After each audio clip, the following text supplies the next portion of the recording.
Hello and welcome viewers. You have tuned into the morning news show on CNN News 18. I'm Koina Sharma and I'll take you through all the latest headlines and insightful stories to kickstart your day. Well, let's begin.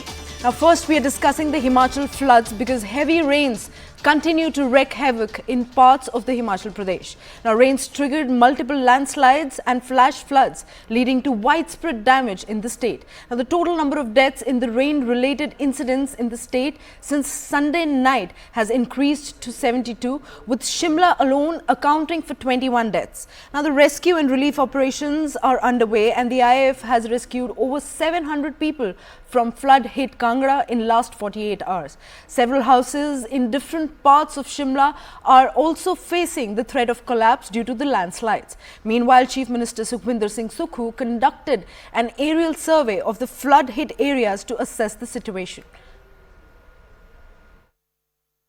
We are traveling through Himachal Pradesh to get you the ground reality. What is actually happening in the state after those flash floods and heavy rains which actually lashed parts of the Himachal Pradesh. In particular, there are 3-4 areas which are worst affected. The first one is Shimla, the second one is Mandi. And right now we are coming to you from Mandi, and I just want to show you how these rains have destroyed this entire area. This in particular is Sarka Ghat area, and this very road actually leads towards the bus stand of Sarka Ghat, and in fact these were the small villages or small townships which were actually connecting to the main part of this very place. Now you can see around all the roads are washed away and there is only mud on the ground. Both the areas, both the sides of the road, one side is the cliff where there is barely any space to actually drive the car as well, and in fact there are hardly any people I can see around this very place. And on the other side are those homes which are actually hanging on the cliff. You can see these are all the vehicles who've been stuck, the vehicles which are stuck at this very point for a very long time now, because what we're given to understand at this very space, the incident happened on the 14th of August, and after that this is the condition over here. And today is 17th, it's almost 3 days, and on the other side of this very road you can see how landslide has affected this entire area. I am in the Tati area. This particular area you can see the damage, the kind of damage which has been done due to the landslide at this very point. You can see how homes have been washed away. This entire road has been washed away because of the floods, and in fact that flood caused landslide in this very area. Now I can tell you one thing, that this was one complete road, and you can see how part of this road has been completely washed away by these landslides. You can see these are some localites who have actually come to pay a visit to one of their neighbors whose home has been washed away, and in fact they are living in their home. Those people are living in their home. The condition is so bad that authorities have cordoned off this entire area and no one is actually allowed to enter this very space. You can see how this entire road has cracked, and the water is also continuously coming from the upper sides, so that increases the risk of landslide and also increases the risk of further more damage to the properties.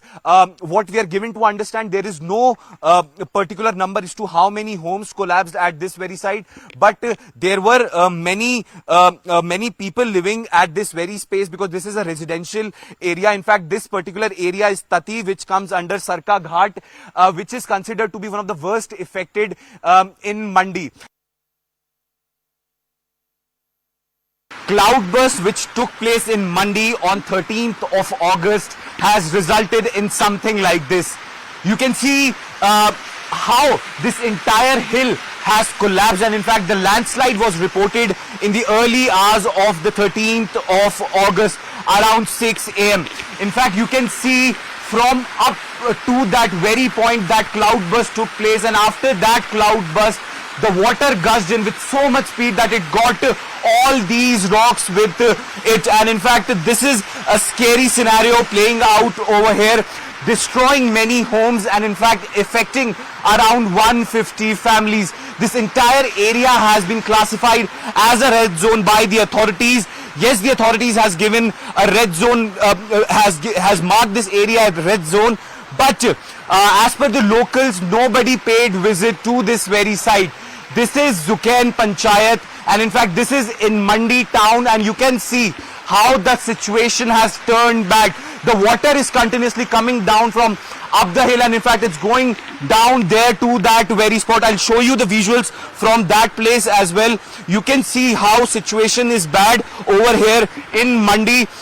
This was the home which was actually damaged by these very flash floods which occurred due to that very cloud burst. The kind of destruction which has happened in Himachal Pradesh, you can see all around me. This is what had happened on the 13th of August when a particular cloudburst took place here in Mandi, and in fact this is the Zukain Panchayat area which has been worst affected by the flash floods which occurred and washed away many homes. This is the trail of destruction which has left behind now, and this in particular happened on the morning of 13th of August when a cloudburst took place on the upper hill area, and after that the water gushed in with so much speed that it washed away whatever it had in its way. Still there is a lot of damage which is still here, and this entire panchayat has been vacated, and in fact now this is the red zone area. No one from outside is actually allowed to enter this space. There were 2 homes which were seriously affected by this very flash flood which occurred on the 13th of August. Now this was the very home which was in the passageway of this entire flash flood, and you can see how bad situation is. Today is the 3rd day, and still there are a lot of stones which are present inside, there are a lot of mud which is present inside, and these are all locals and the family members who are actually helping each other in actually carrying out this operation of emptying this space. Sir, the Congress party speaks in different tones, but now even in Himachal, the same company is blaming the highway, somebody else is blaming somebody else. What would you want to say the politics that is being played over the tragedy in Himachal? I think during the hour of crisis, when you are facing a natural disaster, everyone should work in a collaborative manner, and there should be one voice, not in different voices. As you said, different voices coming from the Himachal government, ministers speaking different voices, languages, different kind of allegations being made is not helping anyone.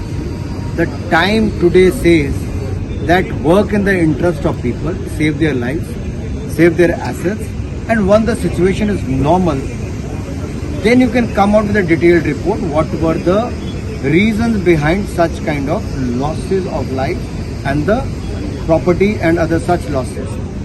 But to blame some other state like Bihar and the people of Bihar shows the mindset of Congress.